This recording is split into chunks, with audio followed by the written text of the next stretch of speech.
നിങ്ങൾ ഈ പത്മജ എന്ന് പറയേണ്ട കാര്യമുണ്ട്. ഇവിടെ എന്തൊക്കെ നല്ല കാര്യങ്ങൾ പറയാറുണ്ട്. നിങ്ങൾ ഈ മറ്റേ താമരയുടെ വർത്താനേ പറയണ്ട. നിങ്ങൾ കേട്ടില്ലേ, പത്മജ വേണുഗോപാലിന്റെ പേര് കേട്ടാൽ തൃശ്ശൂരിലെത്തിയ മുരളീധരൻ ഇപ്പോ വലിയ വെപ്രാളമാണ്. ആ വെപ്രാളമാണ് നിങ്ങളിപ്പോ കേട്ടിട്ടുള്ളത്.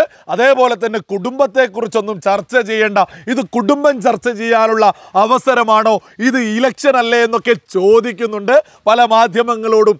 ഈ വ്യക്തിയോടങ്ങ് തുറന്നു പറയാം, കേരളത്തിലുള്ള സുബോധമുള്ള സകല ആളുകൾക്കും വളരെ വ്യക്തമായിട്ടറിയാം, കേരള ചരിത്രത്തിലെ അതിശക്തനായിട്ടുള്ള സാക്ഷാൽ ലീഡർ കെ കരുണാകരൻ്റെ മകനായതുകൊണ്ട് മാത്രമാണ് നിങ്ങൾ രാഷ്ട്രീയത്തിലേക്ക് എത്തിയതും അവിടെ നിന്ന് മുന്നോട്ട് പോകുന്നത് എന്നൊക്കെ സകല ആളുകൾക്കും അറിയാം. അപ്പം നിങ്ങൾ കുടുംബത്തെക്കുറിച്ചല്ല ചർച്ച ചെയ്യേണ്ടത് എന്നൊക്കെ പറഞ്ഞാൽ ജനം പുച്ഛിച്ച് തള്ളും. പിന്നെ നിങ്ങൾ ഇതുപോലെ കലിപൂണ്ട് വെപ്രാളം കൊണ്ട് പ്രതികരിക്കേണ്ടത് നിങ്ങളുടെ സഹോദരിക്ക് എതിരെ അല്ല, മറിച്ച് നിങ്ങളുടെ കൂടെ നിന്ന് ആരെങ്കിലും എന്തെങ്കിലും വിളിച്ചു പറയുകയായിരുന്നെങ്കിൽ പോട്ടെ എന്ന് കരുതാം.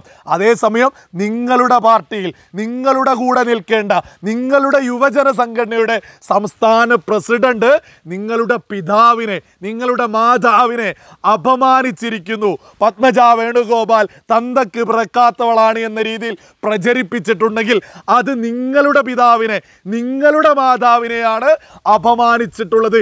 നിങ്ങളുടെ കൂടെ നിന്ന് നിങ്ങൾക്കെതിരെ പറയുന്ന രാഹുൽ മാങ്കൂട്ടത്തിനെതിരെ നിങ്ങൾ ഒരക്ഷരം മിണ്ടിയോ?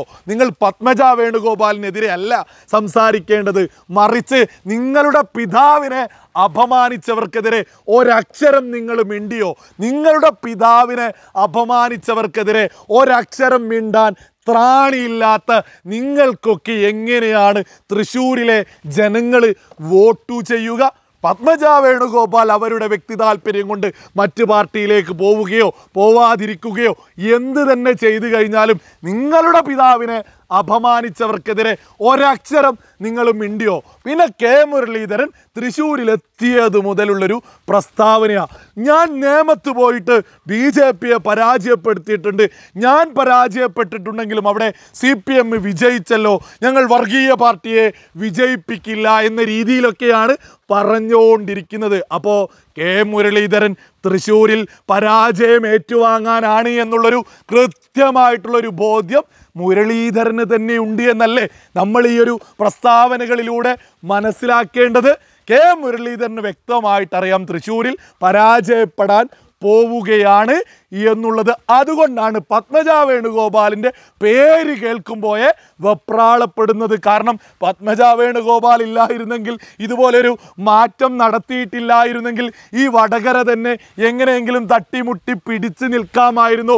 ഇതിപ്പോൾ കോൺഗ്രസ് തന്നെ കെ മുരളീധരന് കൊടുത്തിട്ടുള്ളൊരു മുട്ടൻ പണിയാണ്. പെങ്ങൾ പാർട്ടി വിട്ട സമയത്ത് ആങ്ങളക്ക് കൊടുത്തിട്ടുള്ള മുട്ടൻ പണിയാണ് തൃശ്ശൂരിലേക്ക് എത്തിച്ചിട്ടുള്ളത്. യഥാർത്ഥത്തിൽ TN പ്രതാപനായിരുന്നെങ്കിൽ TN പ്രതാപനും സുരേഷ് ഗോപിയും തമ്മിലുള്ളൊരു മത്സരമാവുമായിരുന്നു. ഇതിപ്പോൾ കെ മുരളീധരൻ ചിത്രത്തിലില്ല എന്ന് കെ മുരളീധരൻ തന്നെ മാധ്യമങ്ങളോട് നിരന്തരം പറയാ. നേമത്ത് ഞാൻ പരാജയപ്പെട്ടിട്ടുണ്ടെങ്കിലും മറ്റാൾക്ക് വിജയിക്കാൻ സാധിച്ചു, പക്ഷെ BJPക്ക് ജയിക്കാൻ സാധിച്ചില്ല എന്ന് നിരന്തരം പറയുമ്പോൾ സുബോധമുള്ള തൃശ്ശൂരുകാർ വളരെ വ്യക്തമായിട്ട് മനസ്സിലാക്കും, ഇടതുപക്ഷവും കോൺഗ്രസും തമ്മിലുള്ളൊരു കൂട്ടുകച്ചവടമാണ് തൃശ്ശൂരിൽ നടക്കുന്നത്.